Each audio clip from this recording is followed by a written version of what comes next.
Welcome to Crisis in Perception, where we examine the systems shaping our world one book at a time. You know, it's a terrifying feeling, isn't it? When you've done everything right, you've checked all the boxes, you've won all the prizes, but instead of feeling like you're on top of the world, you just feel trapped. Like the air is getting thinner with every so-called achievement. Well, that exact crisis is at the heart of one of the most iconic novels of the 20th century. So let's dive right in. To really get this book, we first have to wrap our heads around the powerful metaphor that gives it its name, the bell jar. And believe me, this isn't just some fancy literary device. It's a terrifyingly accurate description of a state of being. Okay, so meet our main character, Esther Greenwood. She is brilliant, she's ambitious, and it's the 1950s. She's just won this incredible guest editorship at a huge New York fashion magazine.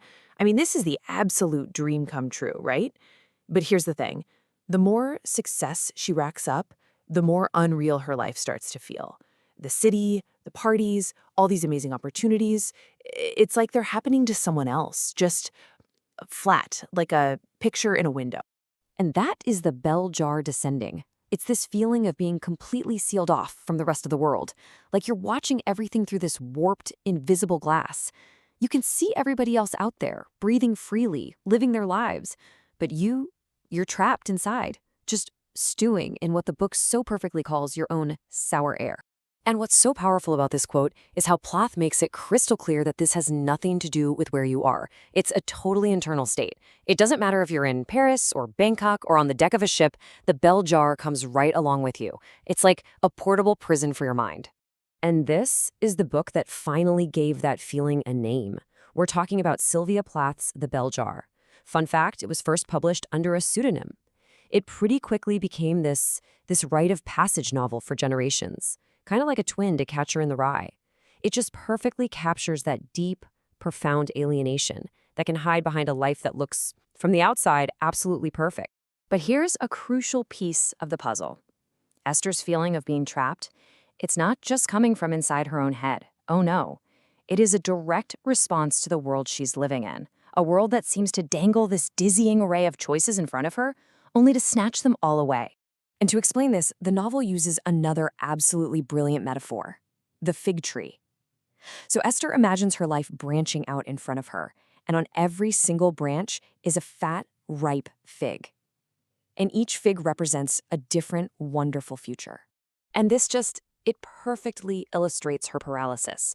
I mean, look at these incredible possibilities.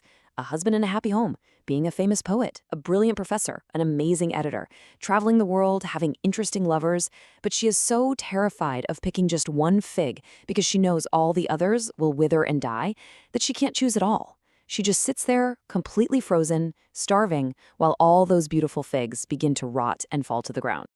So, and this is the crucial point, right? This isn't just a simple case of being indecisive. It is the crushing, unbelievable weight of 1950s society. For a woman like Esther, every choice felt mutually exclusive. You want a husband and kids? Okay, but that means giving up your career. You want a career? Well, then you're seen as weird, as unnatural. It's this immense pressure to choose just one path, the right path, that really makes that bell jar start to descend. And if you think that's bad, well, it gets worse. Because when Esther's mental state really starts to deteriorate, the very systems that are supposed to help her, they only end up tightening the bell jar's seal. Just look at this breakdown.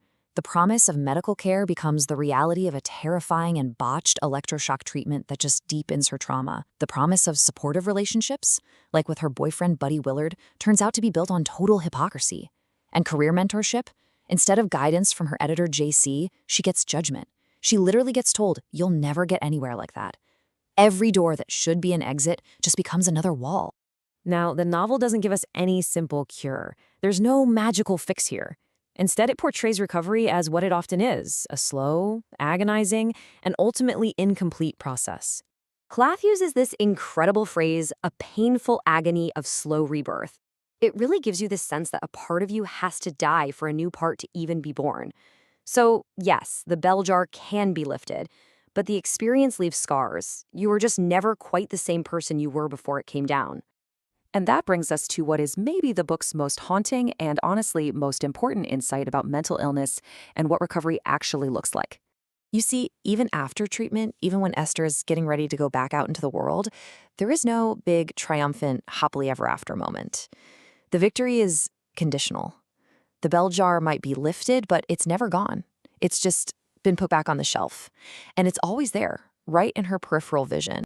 And that leads to the book's final, absolutely chilling question. There's just no guarantee. And it's that uncertainty, that lack of a neat and tidy ending, that makes the bell jar so incredibly powerful, even today. It just refuses to give us an easy answer. Instead, it offers a brutally honest look at what it truly means to live with the shadow of mental illness. So in the end, what the bell jar does so brilliantly is force us to see that this isn't just some individual, personal problem. It's something that's manufactured by a society with suffocating expectations and by institutions that completely fail us when we need them most. It reframes a personal crisis of the mind as what it really is, a societal crisis of perception. For the full long-form deep dive into this book and its ideas, follow the link in the description. If you enjoy these explainers, please subscribe and comment with books or topics you'd like us to explore next.